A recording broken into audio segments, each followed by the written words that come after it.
దక్షిణ భారతదేశంలో మనమందరం కూడా అగ్రెసివ్గా అభివృద్ధి చేసుకుంటూ ముందుకు పోతున్నాం. ఆర్థిక సంస్కరణల్ని అందిపుచ్చుకున్నాం. కానీ వాటర్ చూస్తే ఈ ఒక మాటలో చెప్పాలంటే ఈ 4 స్టేట్లో, కేరళ తప్ప 4 స్టేట్స్లో వాటర్ స్కార్సిటీ ఎక్కువ ఉంది. త్రాగునీరు కానీ, ఇరిగేషన్ వాటర్ కానీ ఇవన్నీ ఉన్నాయి. ఫార్చునేట్లీ అదృష్టవశాత్తు ఆంధ్ర రాష్ట్రంలో, ఒకప్పుడు కంబైన్డ్ రాష్ట్రం, ఇప్పుడు ఆంధ్ర రాష్ట్రంలో గోదావరి, కృష్ణా నదులు 2 నదులు ఉన్నాయి. గోదావరిలో అబండెంట్ వాటర్ ఉంది. ఇది సముద్రం లేకపోతా ఉంది. అయితే ఎప్పుడో ఈ ప్రాజెక్టు ప్రారంభించినా కానీ ఆ రోజు చేసినటువంటి రాజశేఖర్ రెడ్డి యొక్క చర్యల వల్ల ప్రాజెక్టు ముందుకు పోకుండా వెనుకబోయే పరిస్థితికి వచ్చింది. అది హిస్టారికల్గా మీరందరూ ఒకసారి చూస్తే దీనికి ఎన్ని శాపాలు ఉండాలో అన్ని శాపాలతో ఇప్పుడిప్పుడు విముక్తి పొందుతున్నాం. ఈ ప్రాజెక్ట్ ఎప్పుడో అంజయ్య గారు ఫౌండేషన్ వేశారు. అప్పుడే ఇందిరాసాగర్ అని పేరు కూడా పెట్టారు. ఇట్లా అనేక సమయాల్లో ఈవెన్ కాటన్ అయితే అప్పట్లోనే ఆలోచన చేశాడు. ధవళేశ్వరం ప్రాజెక్టు కట్టే మునిపే ఇక్కడ ప్రాజెక్టు కడితే ఎటుంటుందని చేసి బ్రిటిష్ పార్లమెంట్ ఒప్పుకోకపోతే అప్పుడు ధవళేశ్వరం బ్యారేజ్ కట్టాడు. లేకుంటే అప్పట్లోనే అయిపోయి ఉండాల్సిన ప్రాజెక్ట్ ఇది. అంటే ఎన్ని ఇబ్బందులు రావాలన్ని ఇబ్బందులు వచ్చాయి. అలాంటిది రాజశేఖర్ రెడ్డి కాంట్రాక్టర్లు మార్చి ఆ కాంట్రాక్ట్ లిటిగేషన్ పడి 2009 వరకు ఆ కాంట్రాక్టులు పనిచేస్తుంటే అయిపోయిండేది, పనిచేయకుండా అడ్డుపడ్డాడు. అది ఆయన చనిపోయే వరకు మళ్ళా కాంట్రాక్ట్ని పిలవలేకపోయాడు. కాలువలు మాత్రం కొంత మట్టి తీశాడు, కడవని వదిలేశాడు ఆయన. తర్వాత రోసయ్య గారు కూడా చేయలేకపోయారు. కిరణ్ కుమార్ రెడ్డి వచ్చిన తర్వాత సీఎం అయిన తర్వాత టెండర్లు పిలిచాడు. అది కూడా 20-25 సార్లు సమైక్య ఆంధ్రప్రదేశ్లో ఎవ్రీ టైం అసెంబ్లీలో వచ్చి అక్కడి నుంచి ప్రాజెక్టు యాజ్ ఇట్ ఈస్ ఉంది. ఆ సమయంలో బైఫర్కేషన్ అయింది. అప్పుడే ఈ రాష్ట్రానికి న్యాయం చేయాలి, ఎట్లా కాంపన్సేట్ చేయాలనుకున్నప్పుడు ఇది ఒక ముఖ్యమైన ప్రాజెక్ట్. పోలవరం ఒక నేషనల్ ప్రాజెక్టుగా ఇచ్చారు. అక్కడి నుంచి నేను ముఖ్యమంత్రి అయ్యాను. ప్రాజెక్ట్ ఇచ్చారు, చట్టంలో పెట్టారు, కానీ ఆ 7 మండలాలు ఇవ్వలేదు. ఆ 7 మండలాలు ముంపుకు గురవుతాయి. ముంపుకు గురైతే ఆ మండలాలు రాకపోతే ప్రాజెక్ట్ కాదు. అప్పుడు కేంద్రాన్ని గట్టిగా అడిగినప్పుడు నేను ఆ రోజు ఒకటే చెప్పాను, నేను ముఖ్యమంత్రిగా ప్రమాణ స్వీకారం చేయాలంటే ఈ 7 మండలాలు ఇచ్చి ప్రాజెక్టు పూర్తి చేస్తామంటే నేను ఇది చేస్తానని ఆ 7 మండలాలు ఏమని అడిగాను. ఆ రోజు ఎన్డీఏ ప్రభుత్వం, థ్యాంక్స్ టు దెమ్, 7 మండలాలు ఇచ్చిన తర్వాత పార్లమెంట్ సమావేశాలు సమన్ చేశారు. ఎప్పుడు కూడా చరిత్రలో క్యాబినెట్ ఫార్మ్ అవుతానే పార్లమెంటు ఇది చేసి రెగ్యులర్ బిజినెస్కి వెళ్తారు. అట్లా కాకుండా పార్లమెంట్ సమావేశాల కంటే ముందు ఒక ఆర్డినెన్స్ పాస్ చేసి ప్రెసిడెంట్ ఆమోదించి తర్వాత పార్లమెంట్ సమావేశాలు పెట్టారు. That is the difference. ఆ విధంగా మన చిరకాల కోరిక నెరవేరే ఆశలు వచ్చాయి. అక్కడి నుంచి 28 సార్లు క్షేత్రస్థాయికి వెళ్ళారు. 82 సార్లు వర్చువల్గా సోమవారాన్ని పోలవరంగా చేసుకున్నాం. అదొక ప్యాషన్. ఒక మాటలో చెప్పాలంటే అది ఒక అబ్సెషన్. పోలవరం అనేది ఎట్టి పరిస్థితుల్లో కంప్లీట్ చేయాలి. పోలవరం ఆంధ్రప్రదేశ్ రాష్ట్రానికి ఒక వరం. ఇది కంప్లీట్ చేసి జాతికి అంకితం చేస్తే జాతి బాగుపడుతుందనే ధ్యేయంతో రాత్రింబగళ్ళు పనిచేసాం. 72% పనులు పూర్తి చేశాం. 11,762 కోట్ల రూపాయలు ఖర్చు పెట్టాం. ఒకే రోజున 32,215 క్యూబిక్ మీటర్ల కాంక్రీట్ పనులు పూర్తి చేసి గిన్నిస్ ఆఫ్ బుక్ వరల్డ్ రికార్డులో స్థానం సంపాదించాం. డయాఫామ్ వాల్ 414 రోజుల్లో పూర్తి చేశాం. 100 మీటర్ల లోతు డయాఫామ్ వాల్ని 414 రోజుల్లో పూర్తి చేశాం. స్పిల్వే గేట్లన్నీ డిజైన్లు సిద్ధం చేసి గేట్లను ఆవరించి, అదే మార్గం మీరు చూస్తే ఎక్కడికక్కడ స్పిల్వే కానీ స్పిల్ ఛానల్ కానీ ఇవన్నీ పూర్తి చేశాం. కాఫర్ డ్యామ్ కట్టాం. లోయర్ అప్పర్ 2 కాఫర్ డ్యాములు కట్టాం.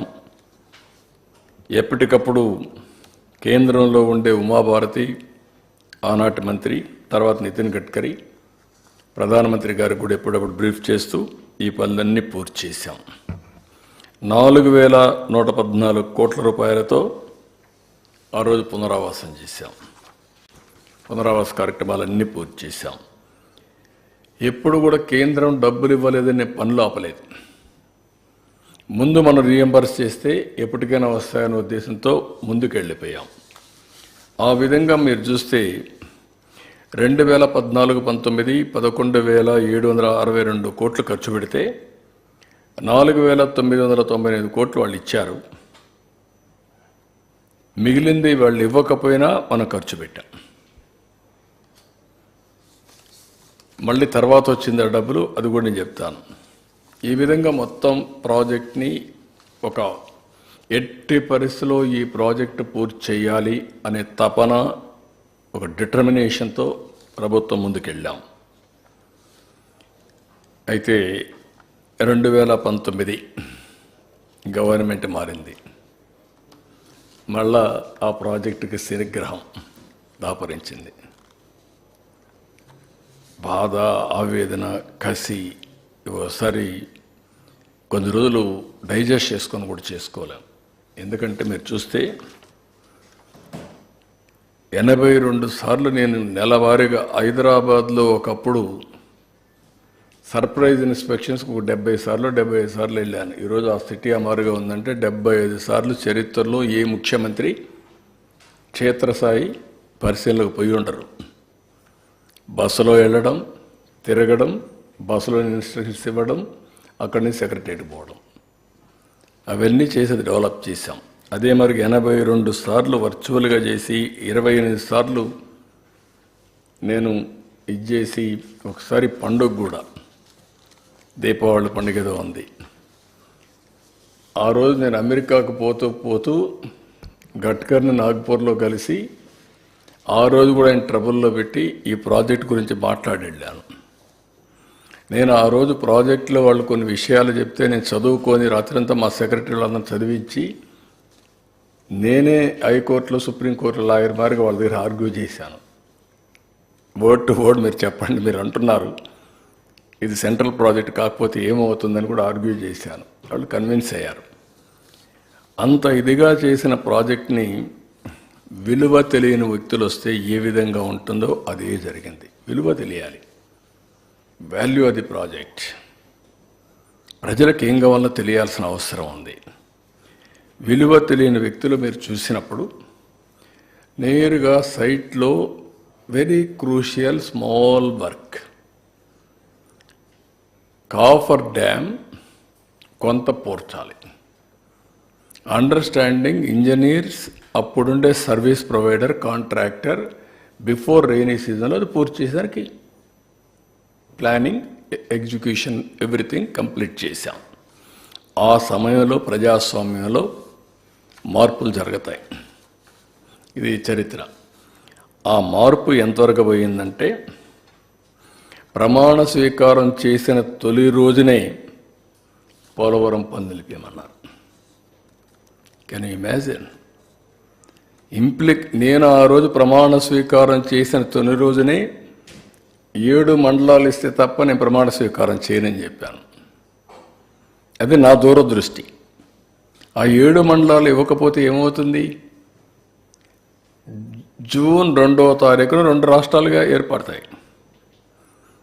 ఏ పని కావాలన్నా, 1 ఇంచ్ ఇది కావాలన్నా మళ్ళా ఆ రాష్ట్ర అనుమతి క్యాబినెట్లో కానీ అసెంబ్లీలో పెడితేనే అవుతుంది 2 రాష్ట్రాలు వచ్చినప్పుడు. అలాంటిది ఫస్ట్ టైం తీసుకొచ్చాం. వీళ్ళు ఏం చేశారు, ఫస్ట్ టైం వస్తానే ఆ సాయంత్రమే ఆర్డర్స్ ఇచ్చాడు. సైట్లో కూడా నిర్మాణ సంస్థ ఉండకూడదని జూలై 29, 2019 నోటీసులు జారీ చేశారు. అంటే సైట్లో కూడా ఉండకూడదు, నువ్వు వెళ్ళిపో ఇక్కడి నుంచి, మొత్తం మూటముల్లి తద్దుకొని వెళ్ళిపోమని చెప్పి తరివేశారు. అక్కడి నుంచి ఆఫీసర్ని షిఫ్ట్ చేసేసారు. ఎవ్వడూ లేనటువంటి అనాథగా ప్రాజెక్టు తయారు చేశారు. అంటే గర్వమా, పొగురా, లేకపోతే మనిషికి అహంభావమా, లేకపోతే చేతగాంతనమా, లేదంటే పిచ్చితనమా, ఏదైనా అనొచ్చు మనం. దాని పర్యవసానం మనం చూసినప్పుడు ఇవన్నీ చేసి 2 సీజన్స్ ఏమీ పట్టించుకోవాలి. 15 నెలలు ఒక మేజర్ ప్రాజెక్ట్ ఇది. 50 లక్షల క్యూసెక్స్ ఆఫ్ వాటర్కి అంటే 500 టీఎంసీ ఆఫ్ వాటర్ వస్తుంది. కాబట్టి 500 టీఎంసీ నీళ్లు సముద్రంలోకి పోవడానికి సర్ప్లస్ వేర్ కానీ, స్లూయిస్ కానీ, అవుట్ఫ్లో కానీ ఇవన్నీ నిర్మాణం చేసాం. దానికి ఇండియాలో ఏ ప్రాజెక్టు లేదు.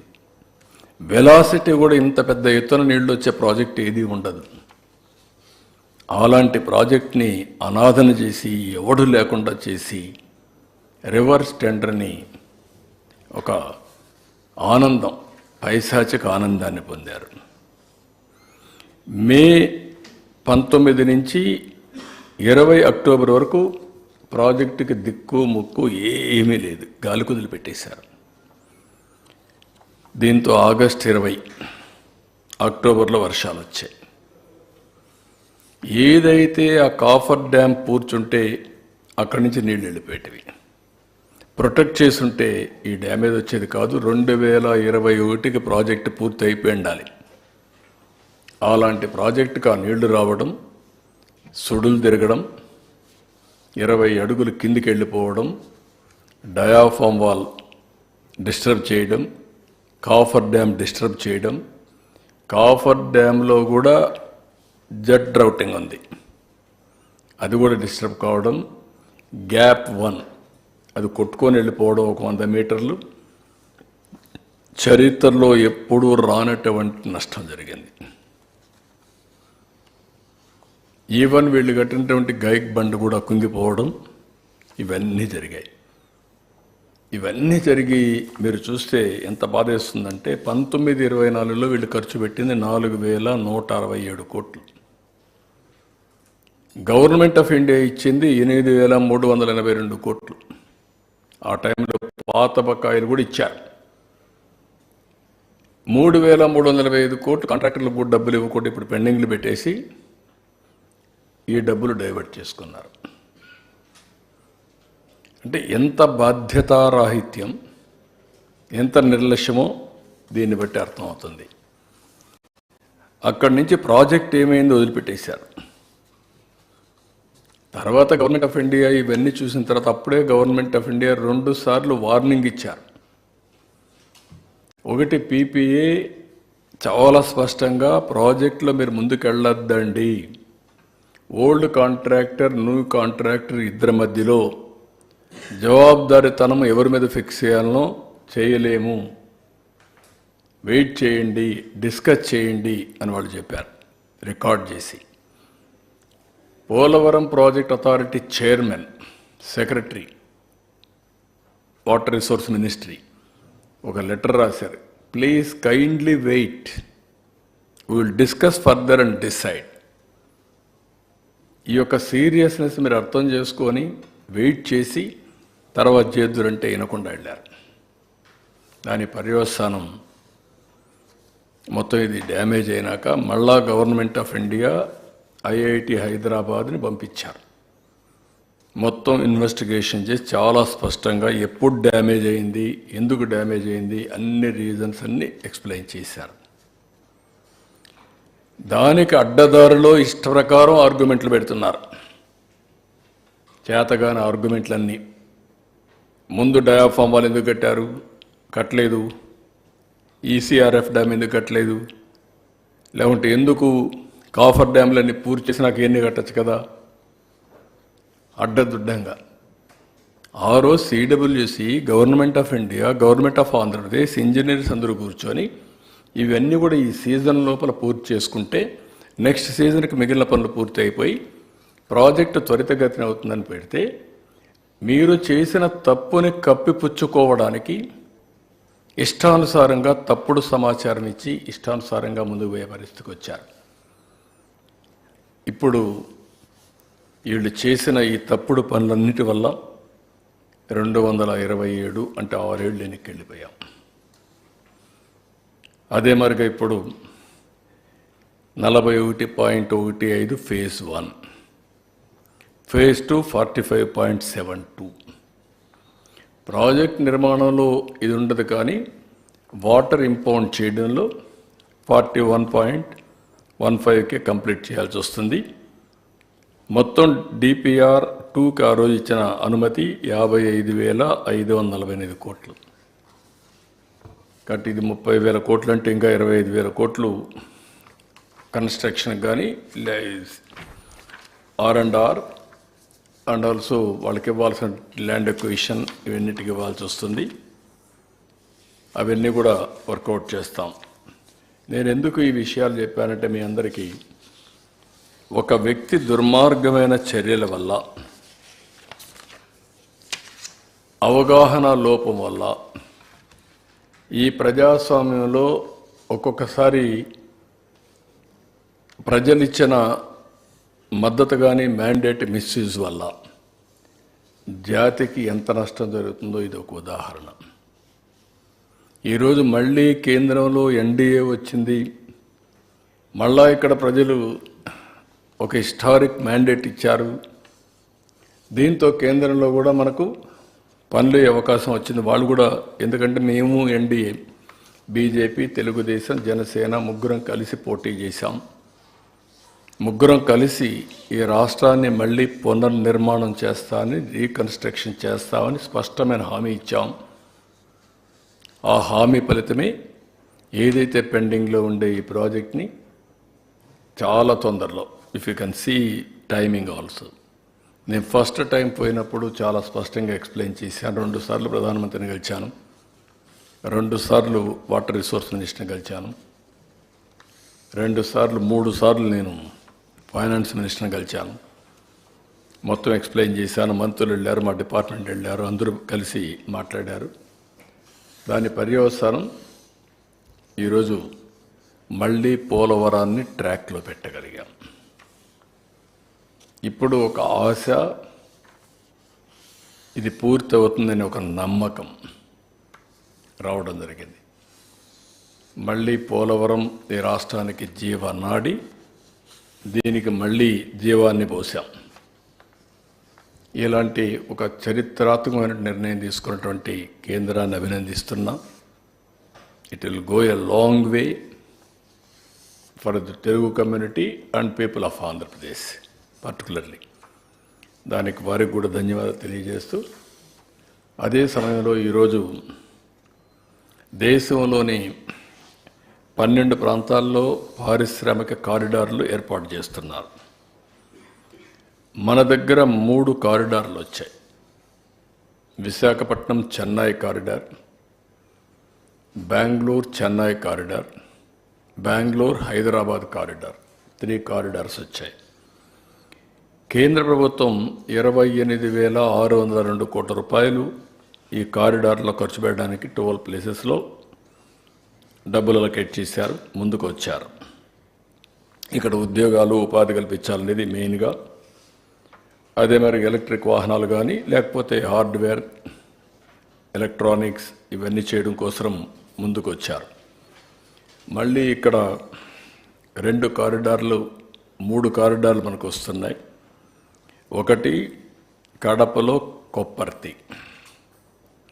ఇది 2,596 ఎకరాల్లో కొప్పర్తి పారిశ్రామిక హబ్ వస్తుంది. దీనికి 2,137 కోట్ల రూపాయలు మనం ఖర్చు పెడుతున్నాం. 54,000 మందికి ఎంప్లాయ్మెంట్ వస్తుంది. రెండోది కర్నూలు జిల్లా ఓర్వకల్, ఇది 2,620 ఎకరాల్లో ఓర్వకల్ పారిశ్రామిక హబ్. దీని మీద 2,786 కోట్ల రూపాయలు ఇన్ఫ్రాస్ట్రక్చర్ మౌలిక సదుపాయాలకు ఖర్చు పెడుతున్నాం.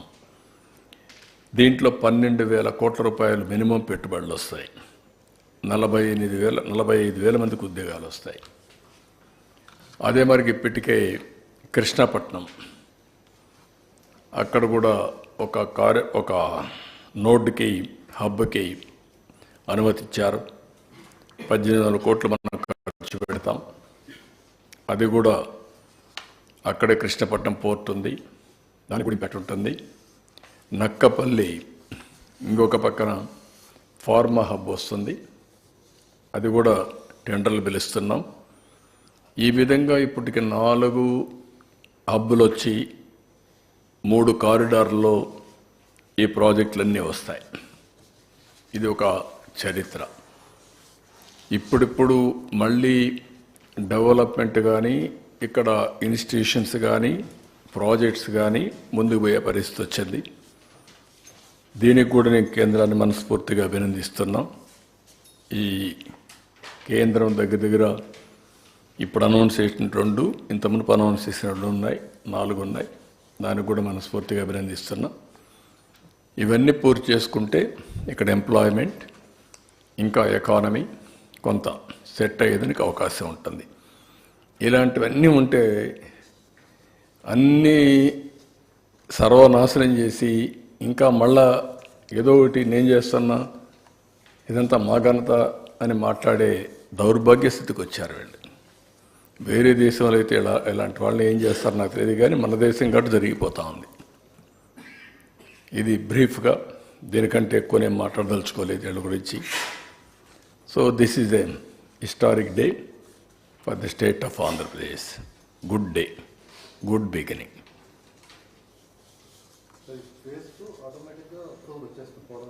తెచ్చుకోవాలి. ఇది నేషనల్ ప్రాజెక్ట్. అదే మరిగా దీనివల్ల ఎవరికి నష్టం లేదు, కానీ కొంతమందికి అబ్జెక్షన్స్ రేజ్ చేస్తారు. జాగ్రత్తగా వాళ్ళతో కూడా మాట్లాడుకోవాలి, కన్విన్స్ చేసుకొని అక్కడ కూడా నష్టం జరగకుండా అవసరమైతే ప్రొటెక్షన్ వాల్స్ అవన్నీ కూడా క్లియర్ చేసి అందరం కలిసి ముందుకెళ్ళాలి. ఇది దేశ అభివృద్ధి కోసం.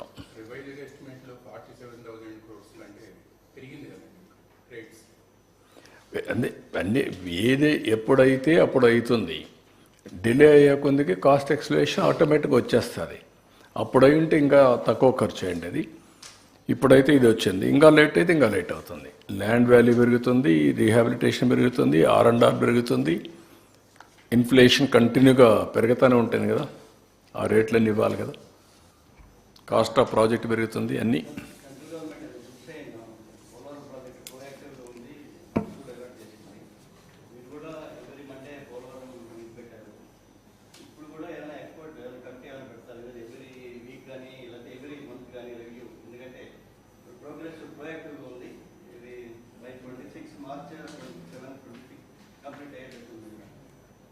Now will work it out. నేను కూడా శ్రద్ధ పెడతాం. రామానాయుడు ఉన్నాడు, వెంకటేశ్వరం తెచ్చాం, ఇంకా అందరినీ సూటబుల్ పర్సన్స్ అందరినీ పెడుతున్నాం. ఇక్కడ ఇది ట్రాక్ ఎక్కించాం విత్ గ్రేట్ డిఫికల్టీ. ట్రాక్ మీద మళ్ళా పెట్టాం. ఎక్కడోకి వెళ్ళిపోయిన గోదావరిలో మునిగిపోయినటువంటి పోలవరాన్ని గట్టెక్కించి మళ్ళీ ట్రాక్ మీద గడ్డు మీద పెట్టాం. ఇప్పుడు ఇంకా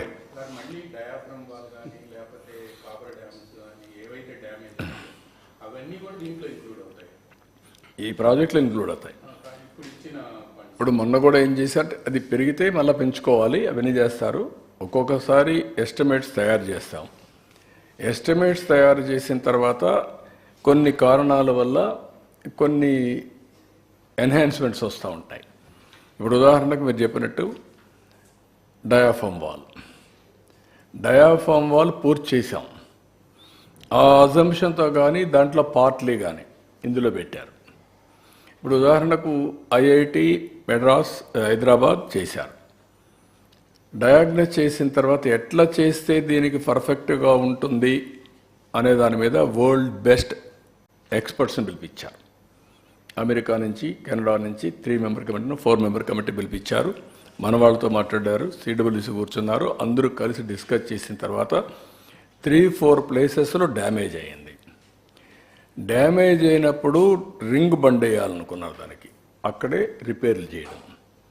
కానీ ఆ రింగ్ బండ్ వేస్తే నిలుస్తుందా, మిగిలిన ఇక్కడ డ్యామేజ్ కాలేదని 100% షూరిటీ ఉందంటే క్వశ్చన్ మార్క్, వాళ్ళకే డౌట్ ఉంది. అందుకేం ఆలోచించారంటే ఇది కరెక్ట్ కాదు, will go fresh diaphragm wall. 446 కోట్లతో ఆ రోజు పూర్తి చేశాం. ఆ 4 ప్లేసెస్లో రింగ్ బండ్ వేస్తే 449 కోట్లు అవుతుంది. ఇప్పుడు ఆ 4 ప్లేస్లో రింగ్ బండ్ వేసిన శాశ్వత పరిష్కారం కాదు కాబట్టి అనుమానం ఎందుకని, ఎందుకంటే ఇది చాలా సెన్సిటివ్ ప్రాజెక్ట్. ఇది ఈస్ట్ గోదావరి లేసిపోతుంది, అంత భయంకరమైన ప్రాజెక్ట్. అందుకే వాళ్ళు ఏమన్నారంటే డయాఫామ్ వాల్ 990 crores అవుతుంది, పర్వాలేదు విల్ గో హెడ్ అని ఇప్పుడు 990 crores వచ్చారు. ఇంత మునిపే ఒకసారి 2022లో టెండర్లు పిలిచారు.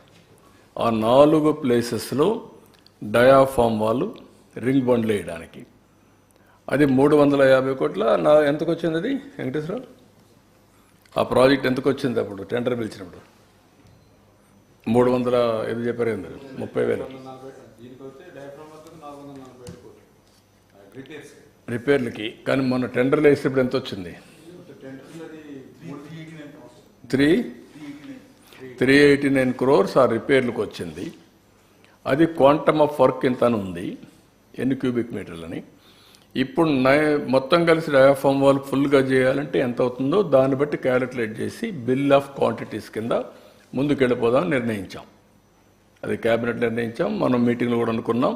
ఇప్పుడు నవ్ వీఆర్ మూవింగ్ ఫార్వర్డ్. మళ్ళీ లేట్ కాకుండా నెక్స్ట్ మంత్లో వర్క్ స్టార్ట్ చేయాలి, అక్టోబర్లో స్టార్ట్ చేయాలి. They will start. బాబర్ ఇప్పుడుండే కాంట్రాక్టర్ ఇద్దరు కలిసి దాన్ని డయాఫామ్ వాల్ చేయాలి, ప్రాజెక్ట్ పూర్తి చేయాలి, అన్నిటికీ కూడా క్లియర్ కట్ టైమ్ లైన్స్ ఇవ్వాలి. They will go ahead.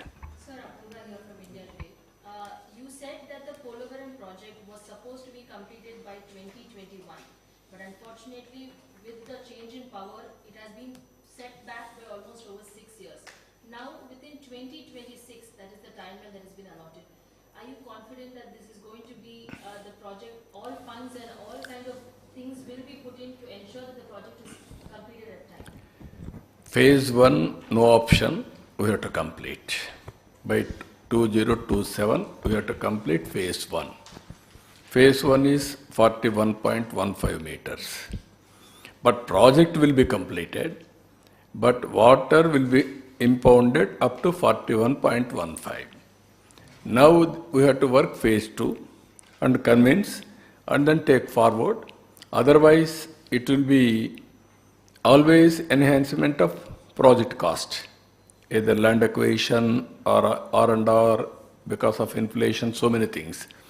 That is where we are today. 100% we are going to complete phase 1 by 2027. What are the major lapses that you have looked into in the last 5 years? One is, project is a big project. In the recent past, in the recent near future, in India we are not going to construct this type